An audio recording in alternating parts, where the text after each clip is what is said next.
This is Earl Nightingale.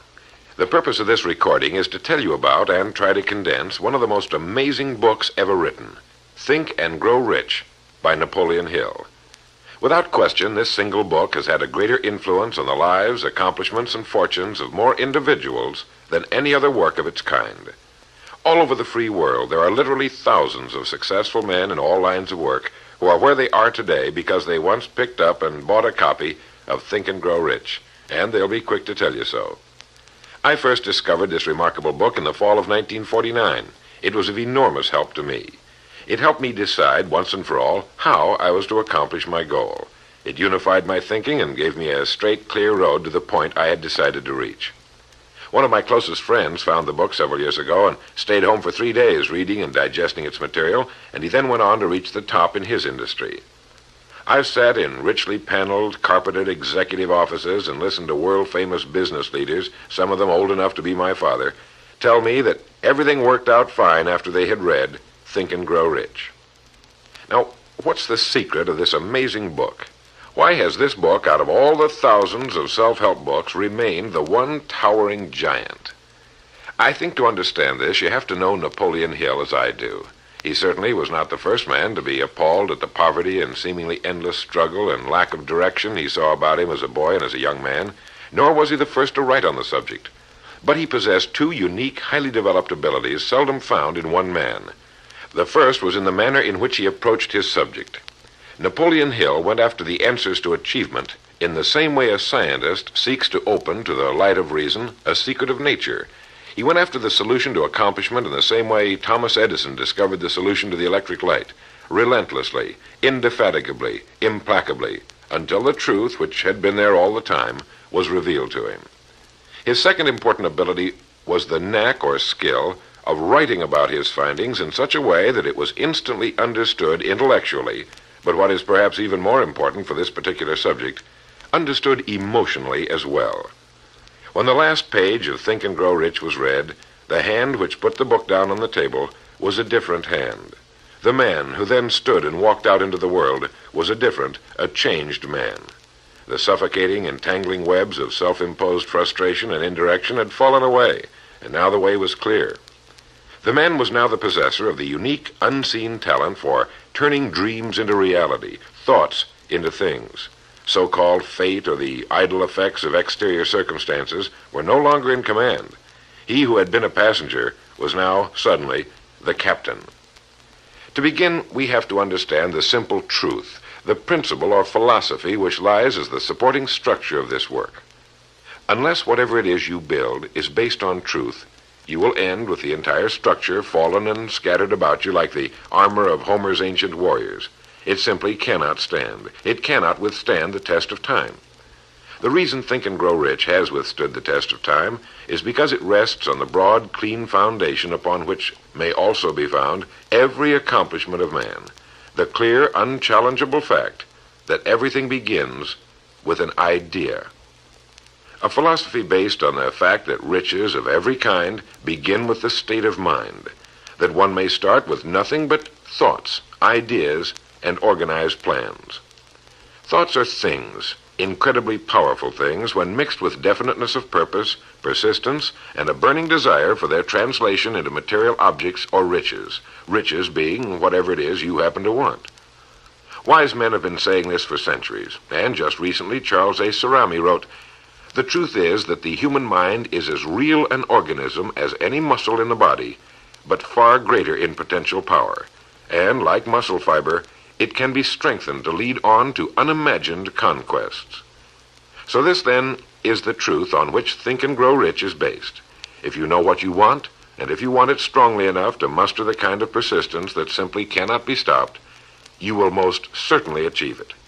By controlling your mind, you can control your destiny here on Earth. With this as our foundation, let's talk about Napoleon Hill's famous 13 proven steps to riches as found in his book, Think and Grow Rich, remembering, of course, that riches are whatever it is you happen to want. And right here, let me make two important points. The first is that whenever you listen to this record, have a notebook handy and make notes as we go along. The second is that this record was produced for your own personal use, to go with you on your own exciting journey. To play this record for a group will prove to be of only temporary help.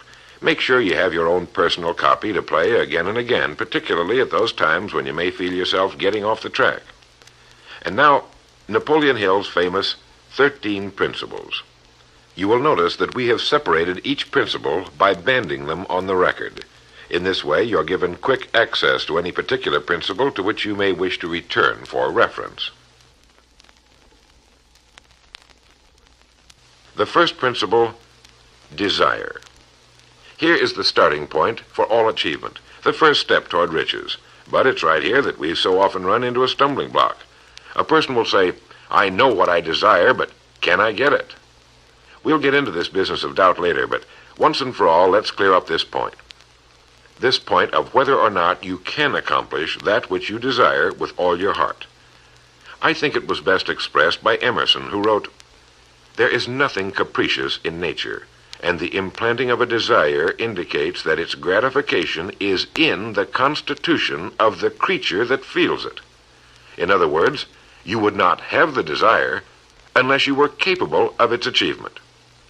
Each of us has a built-in governor, and our desires are modified by our abilities and leanings. Whatever it is that you desire with all your heart, understand once and for all that it can and should be yours. In Think and Grow Rich, Napoleon Hill cites example after example of why your burning desire is nothing more than an accurate picture of what you will one day become. So right here, firmly establish in your mind that which you desire more than anything else. For, as Helvetius put it, by annihilating the desires, you annihilate the mind. Every man without passions has within him no principle of action, nor motive to act. A good way to determine whether or not you really have a burning desire is to examine the way you go after it. If you go after that which you think you desire tentatively, timidly, in an attempt to play it safe, you don't have a burning desire at all. You can't get to second base if you keep one foot on first. But if you're willing to burn your bridges behind you and say once and for all, this is it, this is what I will do, and I will never retreat, I'll never go back, then you have the sort of desire that can only end in success. It takes that kind of resolve to be able to keep picking yourself up after the falls you're bound to take. The only people who don't make mistakes are those who never try anything, the timid feeders in the lagoon who never venture into the broad deep sea beyond. While these principles will work for anything you may want, a more harmonious home life, a more successful career, for our example, let's say your desire happens to be more money, to better care for your family and provide for your future years, to get your share of the prosperity that lies ahead. Napoleon Hill gives us 6 definite, practical steps to follow. 1. Fix in your mind the exact amount of money you desire. It is not sufficient merely to say, I want plenty of money. Be definite as to the amount. There's a psychological reason for definiteness which will be described in a subsequent principle. Number 2. Determine exactly what you intend to give in return for the money you desire. There's no such reality as something for nothing. 3. Establish a definite date when you intend to possess the money you desire. And 4. Create a definite plan for carrying out your desire and begin at once, whether you're ready or not, to put this plan into action. 5. Write out a clear, concise statement of the amount of money you intend to acquire, name the time limit for its acquisition, state what you intend to give in return for the money, and describe clearly the plan through which you intend to accumulate it. 6. Read your written statement aloud twice daily, once just before retiring at night, and once after arising in the morning. As you read, see and feel and believe yourself already in possession of the money, or whatever your goal happens to be. It's important that you follow these instructions to the letter.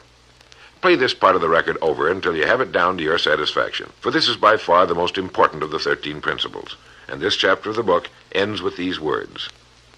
Through some strange and powerful principle of mental chemistry, which she has never divulged, nature wraps up in the impulse of strong desire that something which recognizes no such word as impossible and accepts no such reality as failure. The second principle is faith. You never would have even thought of your main desire unless faith were tugging at your mind. And if you find it difficult at times to have faith in yourself, you can be certain that you can have faith in these principles.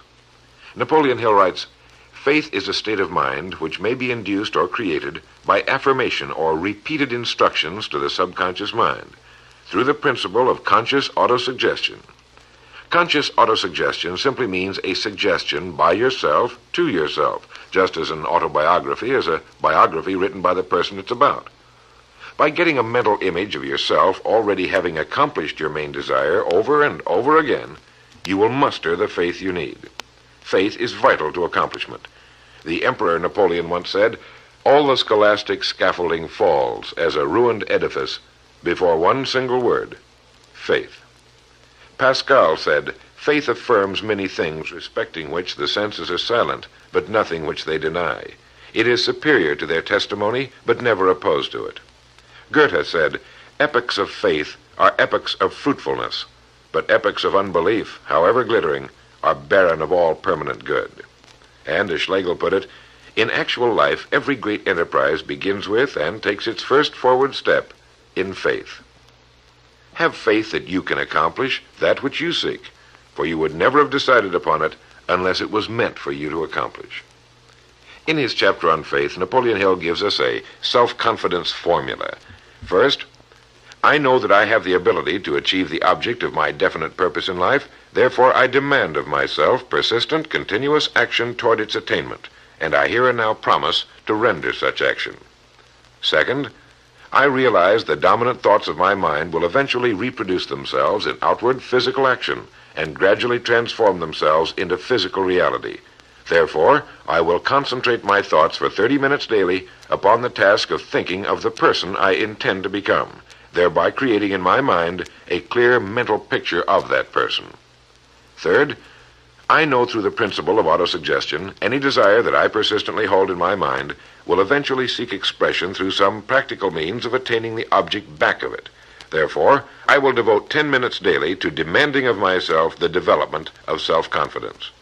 Fourth, I have clearly written down a description of my definite chief aim in life, and I will never stop trying until I have developed sufficient self-confidence for its attainment. Fifth, I fully realize that no wealth or position can long endure unless built upon truth and justice. Therefore, I will engage in no transaction which does not benefit all whom it affects. I will succeed by attracting to myself the forces I wish to use and the cooperation of other people. I will induce others to serve me because of my willingness to serve others. I will eliminate hatred, envy, jealousy, selfishness, and cynicism by developing love for all humanity, because I know that a negative attitude toward others can never bring me success. I will cause others to believe in me because I will believe in them and in myself. In rereading Think and Grow Rich so that I could write this condensation for recording, I was forcibly struck all over again by this great chapter on faith, particularly the examples of how some of the world's greatest men have accomplished what appeared to be impossible through faith. The third principle is autosuggestion. Now, we've already touched on this. This chapter of the book tells us how, through repeated suggestion, the subconscious mind can be put to work for us. It is the faculty of being able to concentrate your mind on your burning desire until your subconscious mind accepts it as fact and begins to devise ways of bringing it about. Here is where hunches come from, sudden flashes of thought or inspiration, guidance. The instructions given in connection with the 6 steps in the second chapter will now be summarized and blended with the principles covered by Napoleon Hill's chapter on autosuggestion. First, go into some quiet spot, perhaps in bed at night, close your eyes and repeat aloud, so you may hear your own words, the written statement of the amount of money you intend to accumulate, or a careful reaffirmation of whatever your goal happens to be, the time limit for its accumulation, and a description of the service or merchandise you intend to give in return for the money. As you carry out these instructions, see yourself already in possession of your goal. For example, suppose that you intend to accumulate $50,000 by the 1st of January, 5 years from now, that you intend to give personal services in return for the money in the capacity of a salesman. Your written statement of your purpose should be similar to the following. By the 1st day of January, 19, whatever it happens to be, I will have in my possession $50,000, which will come to me in various amounts from time to time during the interim. In return for this money, I will give the most efficient service of which I am capable, rendering the fullest possible quantity and the best possible quality of service in the capacity of salesman of, and here describe the product or service you intend to sell or whatever it is you do for a living. It goes on. I believe that I will have this money in my possession. My faith is so strong that I can now see this money before my eyes. I can touch it with my hands. It is now awaiting transfer to me at the time and in the proportion that I deliver the service I intend to render in return for it. I am awaiting a plan by which to accumulate this money, and I will follow that plan when it is received. Second, repeat this program night and morning until you can see in your imagination the money you intend to accumulate. Third, place a written copy of your statement where you can see it night and morning, and read it just before retiring and upon arising until it's been memorized. As you carry out these instructions, you are applying the principle of auto-suggestion. The fourth principle is specialized knowledge. It is here that I think Napoleon Hill makes a very important point. Knowledge is power only to the extent that it is organized into a definite plan of action and directed to a definite end. To quote from the book, before you can be sure of your ability to transmute desire into its monetary equivalent, you will require specialized knowledge of the service, merchandise, or profession which you intend to offer in return for fortune. Perhaps you may need much more specialized knowledge than you have the ability or the inclination to acquire. And if this should be true, you may bridge your weakness through the aid of your mastermind group. More on this later, but for now realize that you must learn all you can about your specialty. Set aside a definite time every day for learning more about what it is you do for a living. Take the courses that are offered on your subject and associate with men who know your business well. The fifth principle is imagination. The imagination is literally the workshop wherein are fashioned all plans created by man. The impulse, the desire, is given shape, form, and action through the aid of the imaginative faculty of the mind. It has been said that man can create anything he can imagine.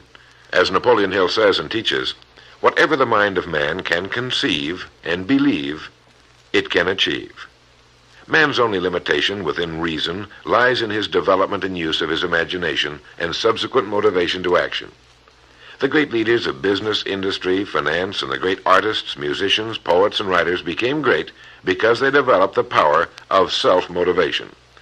Incidentally, one of the best books ever put together on this subject, if not the greatest, is Success Through Positive Mental Attitude by Napoleon Hill and W. Clement Stone. I suggest you get a copy from your bookstore at your earliest convenience. If your bookstore happens to be out of the book, you may obtain a copy by writing to the address on the label of this record. As you go about your daily work, think constantly of ways in which it could be done better, more efficiently. Think of the changes that are inevitable. Can they be made now? And if you feel limited, remember the words of the late Frank Lloyd Wright. He said, "The human race built most nobly when limitations were greatest, and therefore when most was required of imagination in order to build it all. Limitations seem to have always been the best friends of architecture." As you build your future from this point onward, don't concern yourself with limitations, but remember that they may be your best friends, since they require imagination if we're to rise above them. And as Beecher said, the soul without imagination is what an observatory would be without a telescope. Now, if you'll turn this record over, we'll get to the sixth principle. The sixth principle is organized planning. You have decided on your desire, your goal. Now let's organize the plan for its accomplishment, right on schedule. Let me quote again from Think and Grow Rich. You have learned that everything man creates or acquires begins in the form of desire. The desire is taken on the first lap of its journey from the abstract to the concrete in the workshop of the imagination, where plans for its transition are created and organized. Earlier, you were instructed to take 6 definite practical steps as your first move in translating the desire for whatever you want into its physical equivalent. One of these steps is the formation of a definite practical plan or plans through which this transformation may be made. 1. Ally yourself with one or more persons, a group of as many people as you may need for the creation and carrying out of your plan or plans for the accumulation of the money you've established as your goal. Making use of the mastermind principle. This is important. 2. Before forming your mastermind alliance, decide what advantages and benefits you may offer the individual members of your group in return for their cooperation. No one will work indefinitely without some form of compensation, although this may not always be in the form of money. 3. Arrange to meet with the members of your mastermind group at least twice a week, and more often if possible, until you have jointly perfected the necessary plan or plans for the accomplishment of your goal. 4. Maintain perfect harmony between yourself and every member of your mastermind group. Keep in mind these facts. First, you're engaged in an undertaking of major importance to you. To be sure of success, you must have plans which are faultless. Second, you must have the advantage of the experience, education, native ability, and imagination of other minds. This is in harmony with the methods followed by every person who has risen above the average. Work at this until you have a well-executed, formal plan for reaching your objective. In this way, you're never confused or wondering what you should do next. Every morning you know exactly what you're going to do and why. It is in this chapter of Think and Grow Rich that Napoleon Hill gives us his 11 qualities of leadership. 1. Unwavering courage. 2. Self-control. 3. A keen sense of justice. 4. Definiteness of decision. 5. Definiteness of plans. 6. The habit of doing more than paid for. 7. A pleasing personality. 8. Sympathy and understanding. 9. Mastery of detail.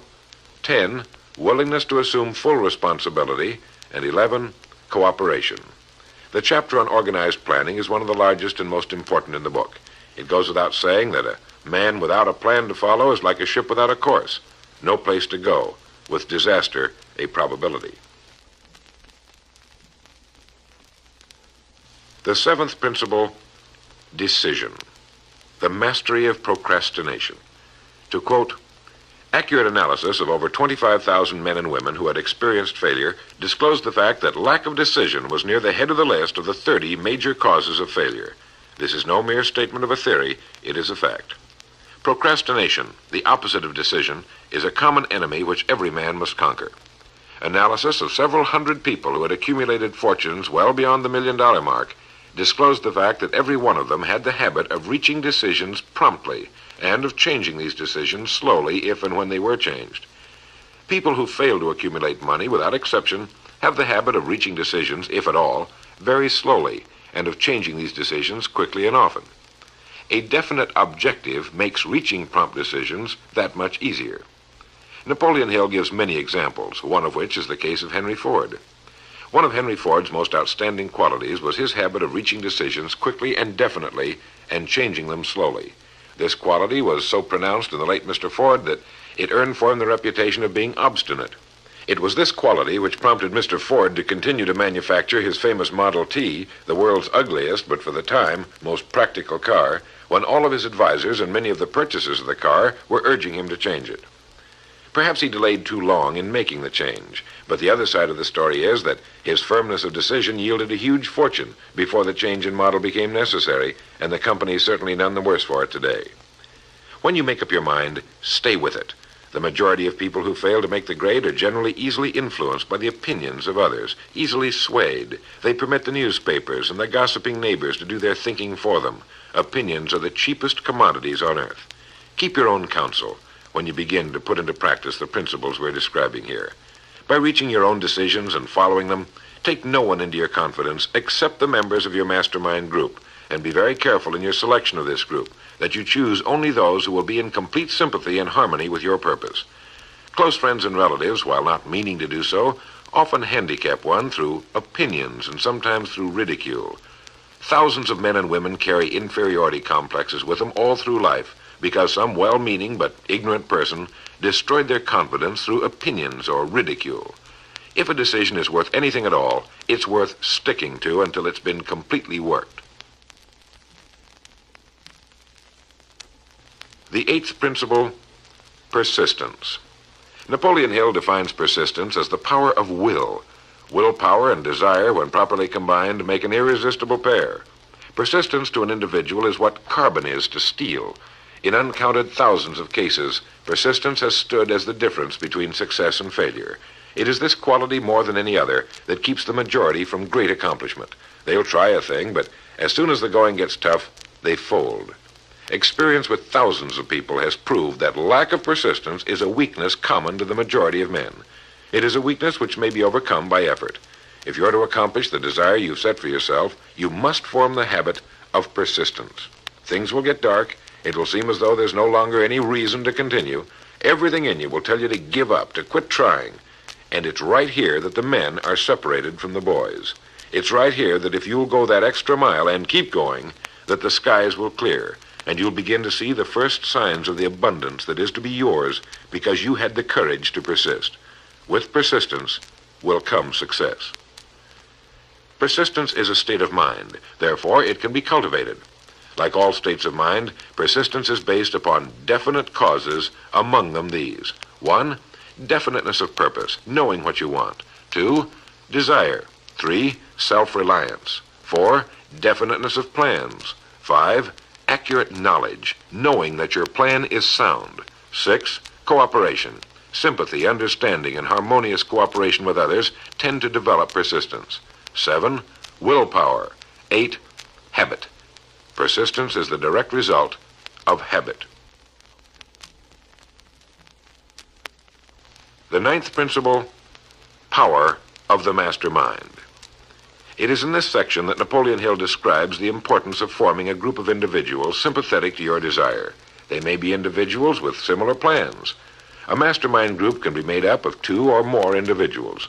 No 2 minds ever come together without thereby creating a third invisible, intangible force, which may be likened to a third mind. You may have noticed many times that by discussing something with another individual, you suddenly get good ideas as a result of this association. Ideas you would not have gotten without this association. The same thing happens to the other person. A lot of good ideas have been born in individual minds as a result of having met in committee.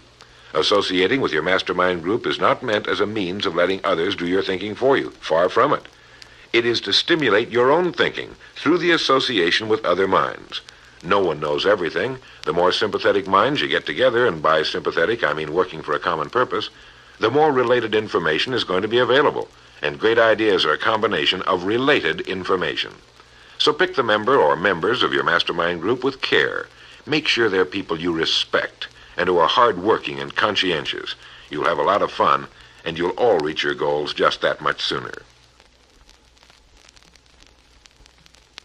The 10th principle could be called enthusiasm. That is, the enthusiasm that comes from the channeling of all bodily drives into positive, worthwhile outlets. It is in this chapter that Napoleon Hill describes the importance of the woman, the one and only woman, in the achievement of a worthwhile goal. It seemed quite significant to Mr. Hill that practically every great leader was a man whose achievements were largely inspired by a woman. When things get tough, and you can count on it, they will, you may be deserted by what you thought were friends. But if you've got a good woman, you'll never be alone. She'll be willing to start over again if necessary, and she'll give you the new enthusiasm that comes through her faith in you. Having someone to love is having someone to share your success and accomplishments, to give you the praise that all of us need from time to time. A man can become successful without a wife and family, but all the real joy is taken out of it. Take care of your wife and children as your greatest possessions. The 11th principle has to do with the subconscious mind. The subconscious mind consists of a field of consciousness in which every impulse of thought that reaches the objective mind through any of the 5 senses is classified and recorded, and from which thoughts may be recalled or withdrawn as letters may be taken from a filing cabinet. It receives and files sense impressions or thoughts, regardless of their nature.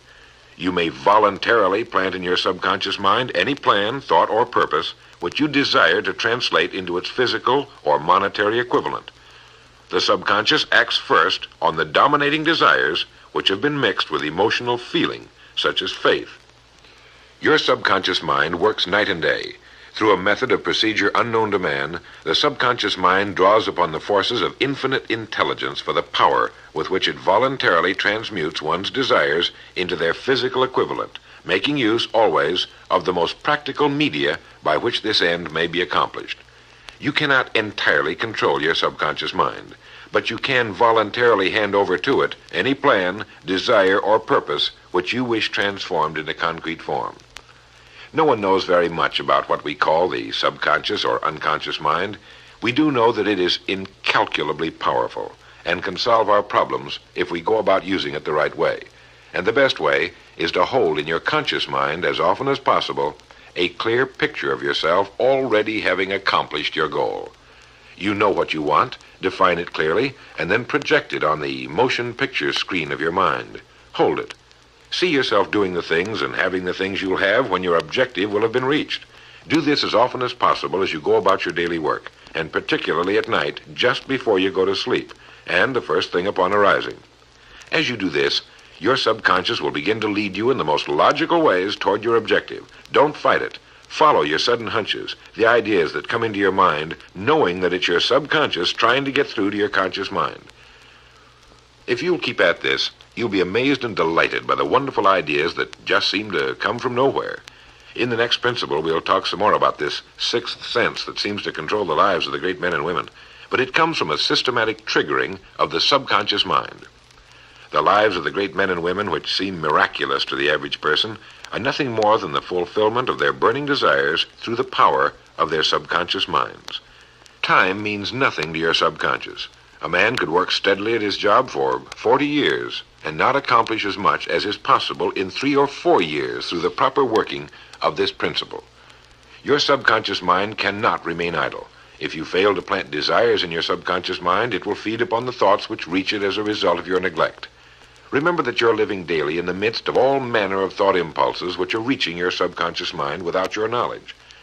Some of these impulses are negative, some are positive. You are now engaged in trying to help shut off the flow of negative impulses and to aid in voluntarily influencing your subconscious mind through positive impulses of desire. When you achieve this, you will possess the key which unlocks the door to your subconscious mind. Bulwer wrote, "The man who succeeds above his fellows is the one who, early in life, clearly discerns his object, and toward that object habitually directs his powers. Even genius itself is but fine observation strengthened by fixity of purpose. Every man who observes vigilantly and resolves steadfastly grows unconsciously into genius." The key word there is unconsciously. Know what you want. Decide once and for all that it will be yours. Remain steadfast on course, propelled by faith, and your subconscious or unconscious mind will do the rest. The 12th principle, as outlined in Think and Grow Rich by Napoleon Hill, has to do with the brain. If you had access to all the wealth in the world and took a penny, you would be doing exactly what you very probably have been doing in the use of your brain. Nothing in the world is more pitiful than the misunderstanding by the average person of the power of his brain and the minds to which it is connected, the conscious and the subconscious. You own in your brain the most marvelous, miraculous, inconceivably powerful force the world has ever known. Take, for example, the fact that the number of lines which connect the brain cells with one another equal the figure 1 followed by 15 million ciphers. It has been determined that there are from 10 to 14 billion cells in the average human cerebral cortex.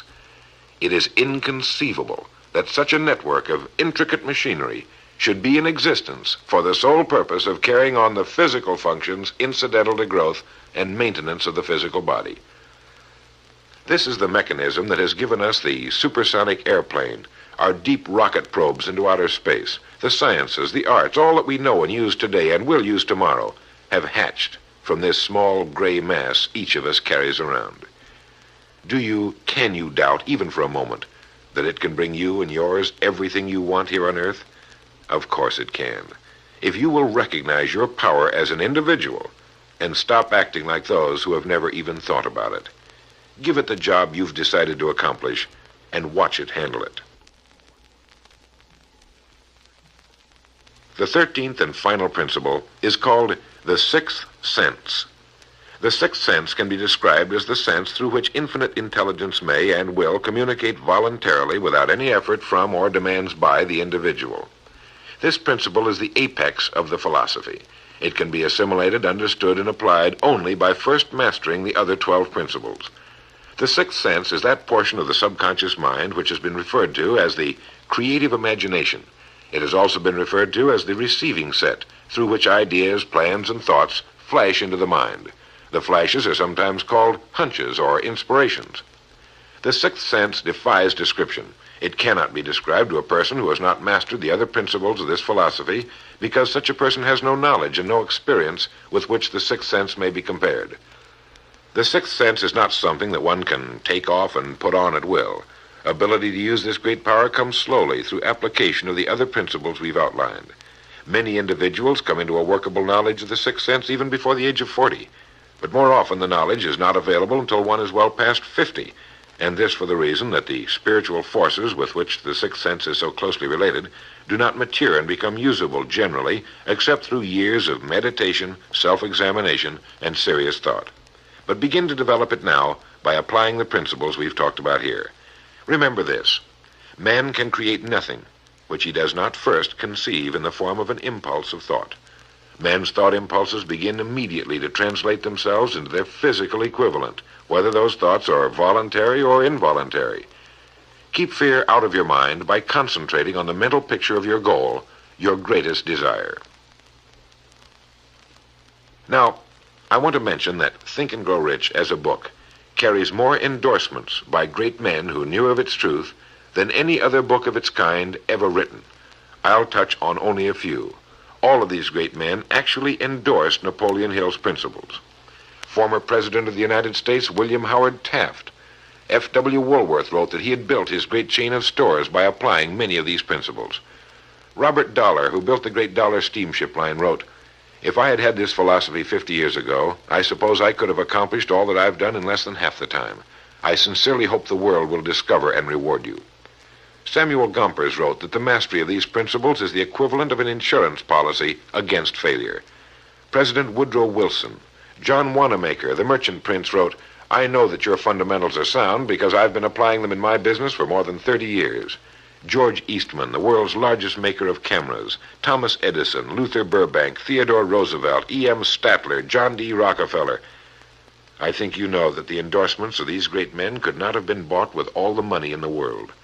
What we have been talking about here can change your life, can bring you anything and everything worthwhile you want in life for yourself and your family.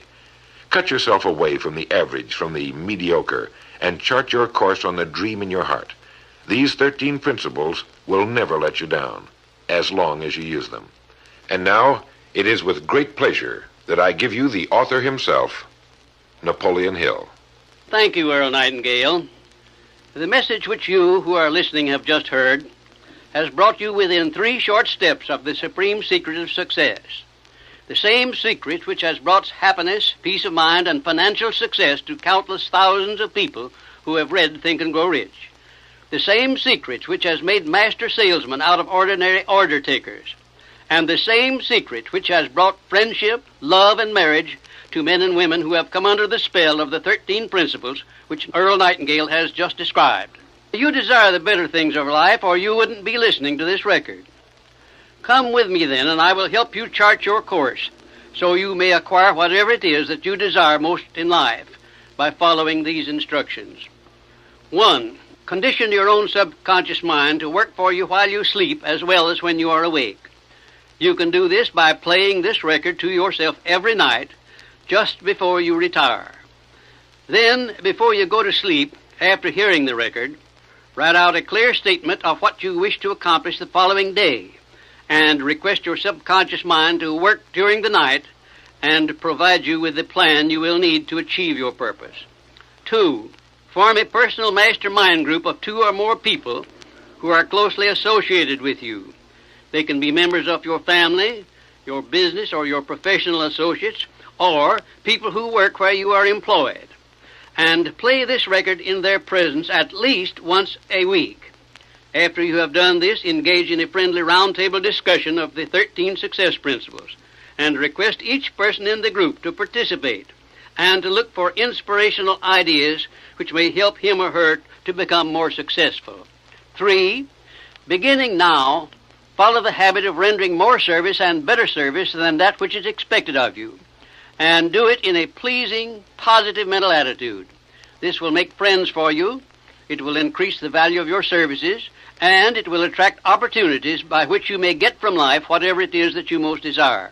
Follow these instructions to the letter, and you will surely see the day when you can express a prayer of gratitude for having had the privilege of hearing and acting on the message which Earl Nightingale has given you through this record. And now, may I reach out across the space and the time which separate us and offer you a hand of friendship and a sincere prayer that you will be blessed with a richer and a fuller life because of this message. Your big opportunity may be right where you are now. Follow these instructions faithfully, and it will reveal itself to you. This is Napoleon Hill saying, don't search for opportunity in the distance, but recognize it and embrace it right where you are.